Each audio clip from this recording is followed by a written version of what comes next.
تو اس آیت میں اللہ تعالیٰ نے منافقین کی حالت کو بیان کیا ہے. وَمِنْهُمْ مَنْ يَلْمِزُكَ فِي الصَّدَقَاتِ فَإِنْ أُوتُوا مِنْهَا رَضُوا وَإِنْ لَمْ يُؤْتَوْا مِنْهَا إِذَا هُمْ يَسْخَطُونَ کہ ان میں سے بعض ایسے ہیں کہ اگر آپ ان کو عطا کریں تو وہ راضی ہو جاتے ہیں، اور اگر آپ ان کو عطا نہ کریں تو وہ ناراض ہو جاتے ہیں. یعنی منافقین آپ کے مال غنیمت یا صدقات ان کی تقسیم میں تان کیا کرتے تھے. اسی آیت کے تحت بعض مفسرین نے بے شمار واقعات نقل کیے ہیں، جن میں سے ایک حدیث بخاری کی بھی نقل کی ہے جس کا نمبر ہے 4351.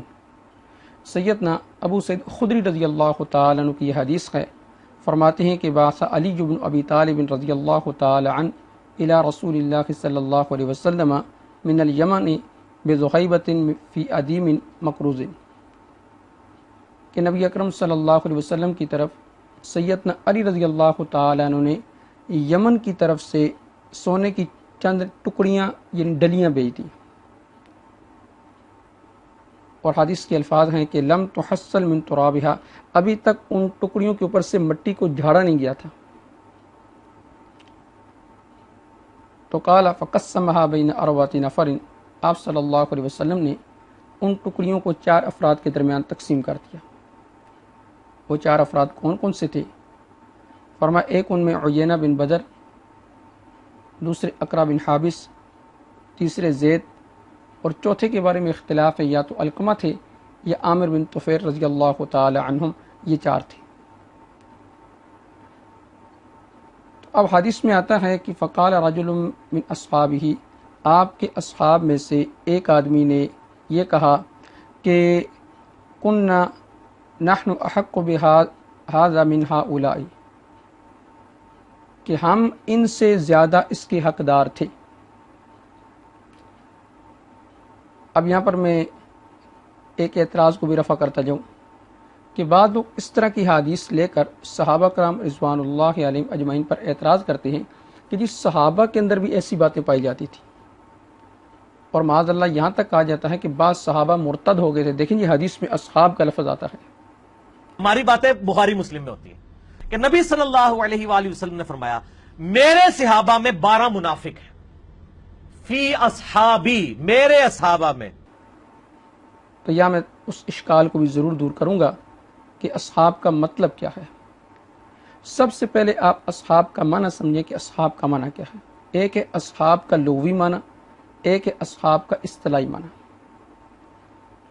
لغوی معنی کے اعتبار سے اصحاب ہر ساتھ چلنے والے کو کہا جاتا ہے، چاہے وہ مومن ہو، چاہے وہ کافر ہو، چاہے وہ مسلمان ہو، چاہے وہ کوئی بھی ہو، اسے اصحاب کہا جائے گا. اور اصطلاحی معنی کے اعتبار سے صحابی کا لفظ اس پر بولا جائے گا جس نے نبی اکرم صلی اللہ علیہ وسلم کا زمانہ پایا، اور آپ کے زمانے میں ایمان کی حالت میں اس نے آپ کی زیارت کی، یا آپ صلی اللہ علیہ وسلم نے اس کو دیکھا. یعنی بعض صحابہ نابینا تھے، وہ تو سرکار دو عالم صلی اللہ علیہ وسلم کو نہیں دیکھ سکتے تھے، تو اللہ کے نبی صلی اللہ علیہ وسلم نے ان کو دیکھا ہو تو اسے بھی صحابی کہا جائے گا. یہ صحابی کی تعریف ہے کہ ایک لغوی معنی، ایک اصطلاحی معنی. اب دیکھا جائے گا کہ جب وہ اصحاب کا لفظ آئے گا تو وہاں یہ دیکھا جائے گا کہ یہاں لغوی معنی مراد ہے یا اصطلاحی معنی مراد ہے. اب لغوی معنی اور اصطلاحی معنی اس کے درمیان فرق کیسے کیا جائے گا؟ تو یہ قرائن سے، عبارت کے چلانے سے، مقام کے دیکھنے سے اور شخصیات کے دیکھنے سے پتہ چلے گا کہ یہاں پر اصحاب کا لغوی معنی مراد ہے یا اصحاب کا اصطلاحی معنی مراد ہے. میں اس کی ایک مثال دیتا ہوں. مثال کے طور پر ایک شخص اپنے گھر کے اندر بیٹھا ہے، وہ اپنے کسی نوکر سے یا اپنے چھوٹے بھائی سے یا کسی سے کہتا ہے کہ جاؤ جا کر گوشت لے کر آ جاؤ. اب وہ شخص بازار سے جا کر گوشت لے کر آئے گا تو کچا گوشت لے کر آئے گا، کیونکہ گھر کے اندر بیٹھ کر اس کا آرڈر دینا اس بات پر دلالت کرتا ہے کہ یہ کچا گوشت منگوا رہا ہے جسے گھر کے اندر پکانا ہے. لیکن اگر یہی شخص ہوٹل کے اندر بیٹھ کر کسی ویٹر سے کہتا ہے کہ بھائی گوشت لے کر آؤ، اب ویٹر اس کے لیے پکا ہوا گوشت لے کر آئے گا. اب دیکھیں لفظ ایک ہی تھا، جملہ ایک ہی تھا، لیکن مقام کے بدلنے سے اس کا معنی تبدیل ہو گیا، ایک جگہ اس سے مراد کچا گوشت ہے، ایک جگہ اس سے مراد پکا گوشت ہے۔ اسی طرح انداز کے بدلنے سے معنی بدل جاتا ہے۔ جیسے مثال کے طور میں کہتا ہوں جی کیا بات ہے، کیا بات ہے، کیا بات ہے جی۔ ایک جگہ میں نے حیران ہو کیا بات ہے اس کی تعریف کی، ایک جگہ پوچھا استفہام سوال میں کیا بات ہے، ایک جگہ کیا بات ہے جھڑک کر کہا، تو تینوں مقام پر جملہ ایک ہی بولا گیا لیکن اس کا معنی تبدیل ہو گیا۔ تو اصحاب کا لفظ جب حدیث کے اندر آ جائے گا بعض لوگ کہتے ہیں وہ صحابہ مرتد ہو گئے، اب تم تعریف ہی بھول گئے ہو، تو کون ہے جی وہ صحابی تھے جو مرتد ہو گئے؟ معاذ اللہ معاذ اللہ۔ وہاں معنی دیکھا جائے گا کہ یا اصحاب کا لغوی معنی مراد ہے یا اصطلاحی معنی مراد ہے۔ تو سب سے پہلے اس حدیث کے اندر یہ آتا ہے قال رجل من اصحابہ، یہ رجل کون تھا؟ ابو داؤد کی حدیث کے اندر آتا ہے کہ یہ اس سے نافع مراد ہے، اور بخاری کی حدیث کے اندر اس کا نام آتا ہے کہ بنو تمیم کا ایک شخص تھا، اس کا نام تھا ذوالخویصرہ، وہ مراد ہے۔ اور بعض نے اس کی تفسیر یہ کی کہ رجل من اصحابی کا مطلب یہ ہے کہ اصحاب صحابہ کا گروہ، اس میں کوئی شخص تھا جو بیٹھا ہوا تھا لیکن آپ کا اصطلاحی صحابی نہیں تھا۔ جب ظاہر بات ہے کہ مفسرین نے اس حدیث کو منافقین والی آیت کے نیچے نقل کیا تو وہ منافق ہی ہوگا۔ اب قرآن کریم نے بھی اصحاب کی مثال دی ہے، جیسے سورہ کاف کے اندر ان اصحاب الکہف والرقیم۔ اب اصحاب الکاف جو تھے وہ کتنے تھے؟ قرآن نے خود اس کا ذکر کیا یہ کتنے تھے۔ اب ان کے ساتھ ایک کتا بھی تھا یا نہیں تھا؟ تو کتا ان کے ساتھ چلنے والا تھا، تو اسے بھی اصحاب کہا جائے گا یا نہیں کہا جائے گا؟ پھر اسی طرح قرآن کریم نے ایک اور مقام پر مثال دی وَاضْرِبْ لَهُمْ مَثَلَ الرَّجُلَيْنِ جَعَلْنَا لِأَحَدِهِمَا جَنَّتَيْنِ مِنْ أَعْنَابٍ وَحَفَفْنَاهُمَا بِنَخْلٍ وَجَعَلْنَا بَيْنَهُمَا زَرْعًا كِلْتَا الْجَنَّتَيْنِ آتَتْ أُكُلَهَا وَلَمْ تَظْلِمْ مِنْهُمَا شَيْئًا وَفَجَّرْنَا خِلَالَهُمَا نَهرًا وَكَانَ لَهُ ثَمَرٌ وَقَالَ لِصَاحِبِهِ وَهُوَ يُحَاوِرُهُ أَنَا أَكْثَرُ مِنْكَ مَالًا وَأَعَزُّ نَفَرًا۔ سورہ کاف کی آیت نمبر غالباً 34 سے 34۔ یہاں قرآن کریم نے دو افراد کا ذکر کیا ہے کہ ان میں سے ایک مسلمان تھا اور ایک کافر تھا۔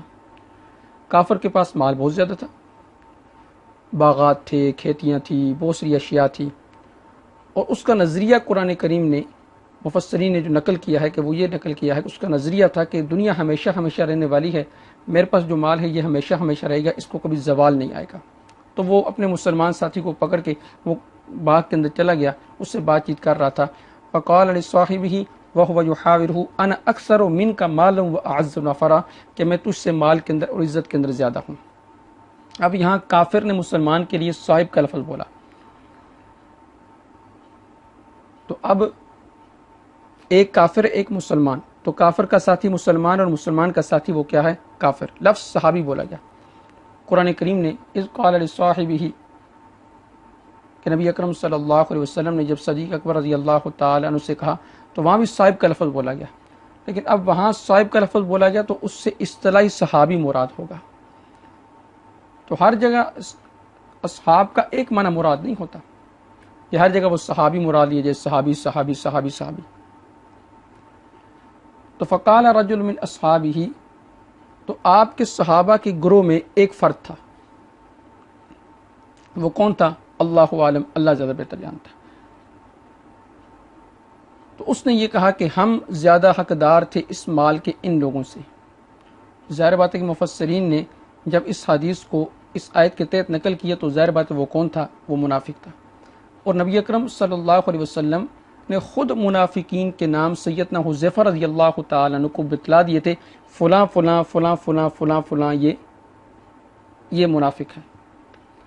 لیکن وہ نبی اکرم صلی اللہ علیہ وسلم کے ساتھ نماز بھی پڑھتے تھے، آپ کے ساتھ اٹھتے بیٹھتے بھی تھے، چلتے بھی تھے، غزوات کے اندر بھی شریک ہوتے تھے۔ تو یہ واقعہ آگے سارا چلتا ہے۔ تو قال بلغ ذلك النبی صلی اللہ علیہ وسلم، جب نبی اکرم صلی اللہ علیہ وسلم کو یہ بات پہنچی، آپ نے کہا کہ الا تأمنونی، کیا تمہیں مجھ پر اطمینان نہیں ہے؟ وأنا امین من فی السماء یأتینی، کہ میں امین ہوں ان باتوں کا جو آسمان میں ہیں، یعنی یأتینی خبر السما، جو آسمان کی خبریں آتی ہیں صبح اور شام۔ تو حدیث میں آتا ہے کہ فقام رجل غائر العینین، تو ایک آدمی جس کی آنکھیں دھسی ہوئی تھی وہ کھڑا ہوا، مشرف الوجنتین، اور جس کے گال جو پچکے ہوئے تھے، ہڈیاں اس کی نکلی ہوئی تھی، ناشز جبہہ تھی، اس کی پیشانی وہ بھی ابری ہوئی تھی، کس اللحیہ تھی، اور داڑھی اس کی گھنی تھی، محلوق الراس، اس کا سر منڈا ہوا تھا، مشمر الازار، اس کا ازار جو تھا یعنی تیمبت جو تھا وہ اس کا پنڈلیوں سے اوپر تھا۔ فقال، اس نے کہا یا رسول اللہ اتق اللہ، آپ اللہ سے ڈریں۔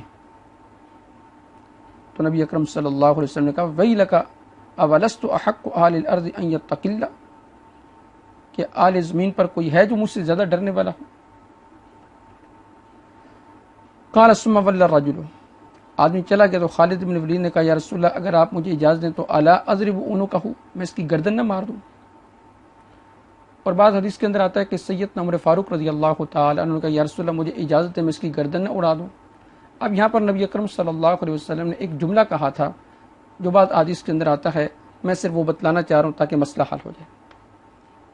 آپ نے کہا کہ نہیں، اس سے قتل نہیں کرنا، اگر اسے قتل کرو گے تو لوگ کہیں گے کہ محمد اپنے اصحاب کو قتل کرتا ہے یا قتل کرواتا ہے۔ اب یہاں پر آپ ایک اور حدیث ساتھ ملا لیں جس میں آتا ہے کہ نبی اکرم صلی اللہ علیہ وسلم نے منافقین کے نام سیدنا حذیفہ رضی اللہ تعالی عنہ کو بتلائے ہوئے تھے۔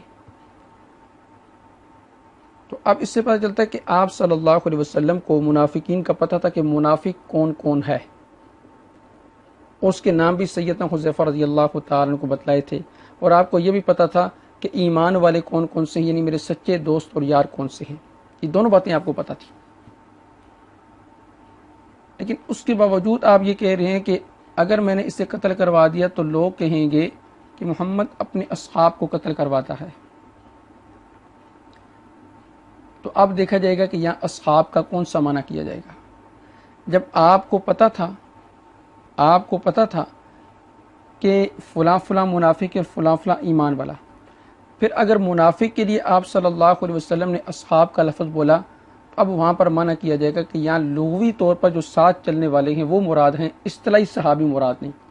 اور اگر وہی اصحاب کا لفظ نبی اکرم صلی اللہ علیہ وسلم نے ان صحابہ کے لیے بولا تو جو ایمان والے تھے، تو اس سے اصطلاحی صحابی مراد ہوگا جس نے صدق کے دل کے ساتھ ایمان لایا، اور ایمان لانے کے بعد اس نے نبی اکرم صلی اللہ علیہ وسلم کو دیکھا یا نبی اکرم صلی اللہ علیہ وسلم نے اس کو دیکھ لیا۔ تو اصحاب کا لفظ آپ نے منافقین پر بھی بولا اور اصحاب کا لفظ آپ نے اہل ایمان پر بھی بولا، لیکن جب اصحاب کا لفظ منافقین کے لیے استعمال ہوگا تو وہاں پر لغوی معنی مراد ہوگا، جہاں پر اہل ایمان کے لیے استعمال ہوگا وہاں پر اصطلاحی معنی رضی اللہ عنہ ورضوا عنہ والا مراد ہوگا۔